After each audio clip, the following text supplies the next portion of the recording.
Top quality और consistent performance के लिए सिर्फ सिल्वर पंप नाम याद रखना। ಪ್ರಧಾನಿ ಮೋದಿ ಮತ್ತೊಂದು ಪ್ರತ್ಯೇಕ ಮೀಟಿಂಗ್ ಅನ್ನು ನಡೆಸ್ತಾ ಇದ್ದಾರೆ. ಅಮಿತ್ ಶಾ, ರಾಜನಾಥ್ ಸಿಂಗ್ ಜೊತೆಗೆ ಪಿಎಂ ಮಹತ್ವದ ಚರ್ಚೆ ಮಾಡ್ತಾ ಇದ್ದಾರೆ. ಸೂಪರ್ ಕ್ಯಾಬಿನೆಟ್ ಸಭೆಯ ಬಳಿಕ ಮತ್ತೊಂದು ಮೀಟಿಂಗ್, ವೆರಿ ಇಂಪಾರ್ಟೆಂಟ್ ಮೀಟಿಂಗ್,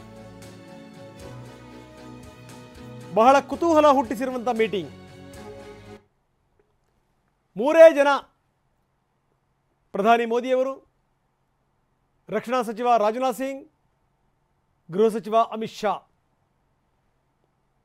ಮೂರು ಜನ ಪ್ರತ್ಯೇಕವಾದಂಥ ಸಭೆಯನ್ನು ಮಾಡ್ತಾ ಇದ್ದಾರೆ.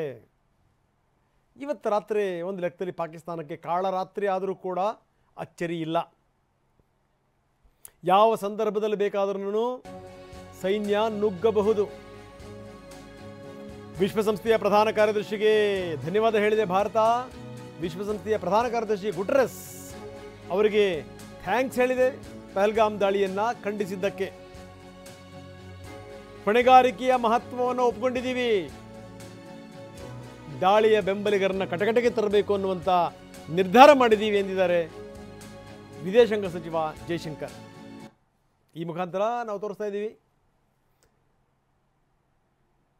ಜೈಶಂಕರ್ ಟ್ವೀಟ್ ಮಾಡಿದ್ದಾರೆ ಇದಕ್ಕೆ ಸಂಬಂಧಪಟ್ಟಂಗೆ. ಪಹಲ್ಗಾಮ್ನಲ್ಲಿ ನಡೆದ ಭಯೋತ್ಪಾದಕ ದಾಳಿಯನ್ನ ವಿಶ್ವಸಂಸ್ಥೆ ಪ್ರಧಾನ ಕಾರ್ಯದರ್ಶಿ ಆಂಟೋನಿಯೋ ಗುಟೆರಸ್ ಅವರು ತೀವ್ರವಾಗಿ ಖಂಡಿಸಿದ್ದಕ್ಕಾಗಿ ಕೃತಜ್ಞತೆ ಸಲ್ಲಿಸುತ್ತೇನೆ. ನಾನು ಹೊಣೆಗಾರಿಕೆಯ ಮಹತ್ವವನ್ನು ಒಪ್ಪಿಕೊಂಡಿದ್ದೇನೆ. ಈ ದಾಳಿಯ ಅಪರಾಧಿಗಳು, ಯೋಜಕರು ಮತ್ತು ಬೆಂಬಲಿಗರನ್ನು ನ್ಯಾಯದ ಕಟಕಟೆಗೆ ತರಬೇಕೆಂದು ಭಾರತ ನಿರ್ಧರಿಸಿದೆ.